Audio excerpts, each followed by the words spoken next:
Everything he had built was slipping through his hands. That single thought echoed in the mind of John Miller, a hardworking farmer from the rolling fields of Iowa. His family's roots ran deep in this land. His grandfather had first worked the soil with nothing but a mule and a plow. His father had modernized it with machines, turning the fields into one of the most productive farms in the county. And John? He had given every ounce of strength, sweat, and sacrifice to keep the legacy alive. But now, something he had never imagined was staring him straight in the face, losing it all. The past few years had been brutal. Scorching summers brought droughts that left his crops dry and brittle, turning once rich soil into cracked earth. The rising cost of fuel made running his tractors almost impossible, and the price of seeds and fertilizer seemed to climb higher with each season. The harder John worked, the deeper into debt he sank. Then came the final blow. A letter from the bank. Cold official words on a piece of paper that threatened to erase a lifetime of labor. If he didn't make the next payment, the farm would be repossessed. It wasn't just land on the line. It was his family's home, his children's future, and his father's dying wish to never let the farm leave the family. Late one evening, John sat at his worn wooden kitchen table, stacks of bills spread out in front of him like a storm he couldn't escape. The ticking of the clock on the wall seemed louder than ever, each second a reminder that time was running out. His wife placed a gentle hand on his shoulder, whispering, "We'll find a way." But deep down they both knew the truth. The numbers didn't lie.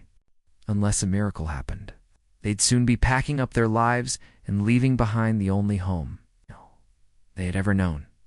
The farmhouse felt heavier than usual that night. Every creak of the floorboards carried the weight of generations. Every family photo on the wall a painful reminder of what was about to slip away. John closed his eyes and prayed something he hadn't done in a long time. And then, just when it seemed that hope had vanished forever, something unexpected happened. One bright morning, as the sun cast its golden rays over the endless rows of corn, John Miller was out in his fields trying to push through the weight on his shoulders. His hands were blistered from days of non-stop work, but he refused to give in. Each swing of his shovel was not just about the soil, it was about holding on to his family's future. Then, in the distance, he heard the low rumble of engines. A convoy of black cars kicked up a cloud of dust as they rolled slowly down the dirt road toward his farmhouse. John froze, his heart sinking. It must be the bank, he thought.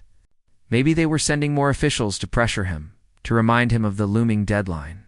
He gripped his shovel tighter, bracing himself for another fight he wasn't sure he could win.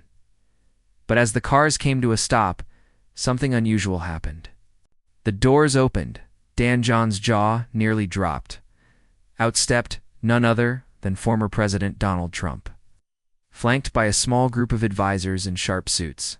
His signature hair caught the sunlight, and his presence seemed to command the entire field. John rubbed his eyes in disbelief, muttering to himself, "What on earth is he doing here?" Before John could fully process what was happening, Trump walked right up to him with a confident stride. He extended his hand, firm and steady. John hesitated for a moment, then shook it. Trump looked him straight in the eyes and said, "John, I've heard about your story. You're not just fighting for your farm, you're fighting for America's heartland. And I've got a plan." The words hung in the air like thunder. By now, the commotion had drawn the attention of John's neighbors. Curious families and farmhands lined the dirt road, phones in hand, recording every second. The quiet Iowa countryside, usually filled only with the sounds of birds and tractors, buzzed with excitement. Cameras clicked. Children pointed in awe. People whispered to each other, "Is that really Trump? What's he doing here?" All eyes were on John and the former president. The moment felt unreal, like history itself had walked onto his farm. John stood there, stunned and speechless, while the man before him promised not just help, but a plan that could change everything. Everyone waited breathlessly to hear what would happen next. Inside the modest farmhouse, John and his wife sat across from Donald Trump at their old wooden kitchen table. The room smelled faintly of coffee and soil, the walls lined with faded family photos that told the story of 3 generations bound to the land. John spoke slowly, his voice heavy with exhaustion. He described the mounting debt that strangled his finances, the unrelenting droughts that had withered his crops, and the endless pressure from the bank that treated him like just another number on a ledger. As he talked, his hands trembled, but he pushed on because this was not just his story. It was the story of thousands of farmers across the country, fighting the same desperate battle to keep their land and dignity. Trump sat quietly, listening. His expression was serious, his eyes fixed on John. When John finished, there was a moment of silence, broken only by the ticking clock on the wall. Then, Trump leaned back in his chair and spoke with conviction.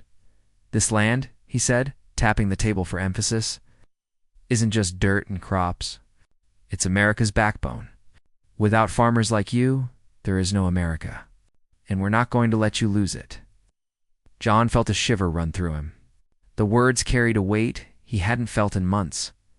Trump then began laying out a plan that stunned everyone in the room.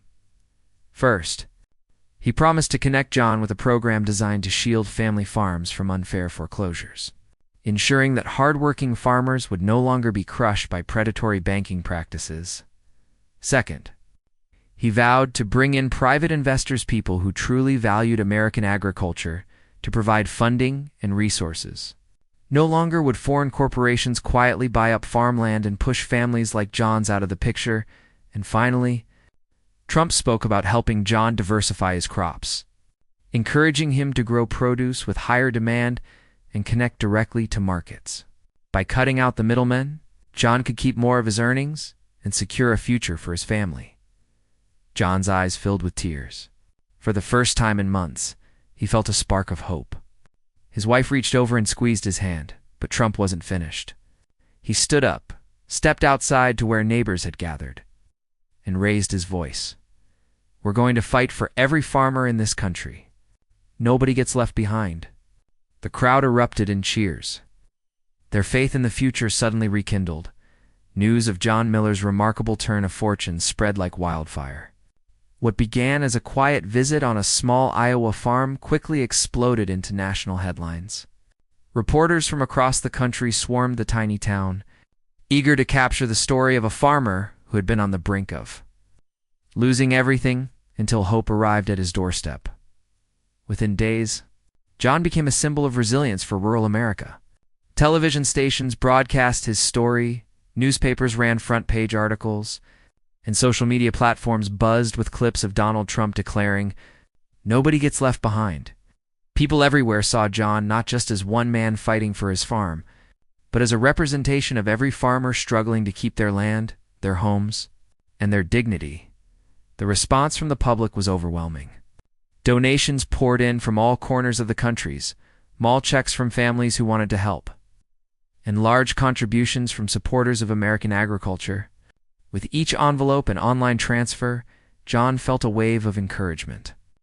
Strangers who had never met him wrote letters of support, telling him to keep fighting and reminding him that he was not alone. It didn't stop there. Agricultural experts, inspired by his story, volunteered their time and knowledge. They offered advice on modern techniques, crop diversification, and soil management. Some even traveled across states just to walk through John's fields and help design a plan to rebuild his farm stronger than ever. The biggest surprise came from the local bank. Once cold and rigid in their demands, they now found themselves under massive public pressure. With cameras watching and the nation paying attention, the bank had little choice. They agreed to restructure John's loan, giving him breathing room instead of taking away his land.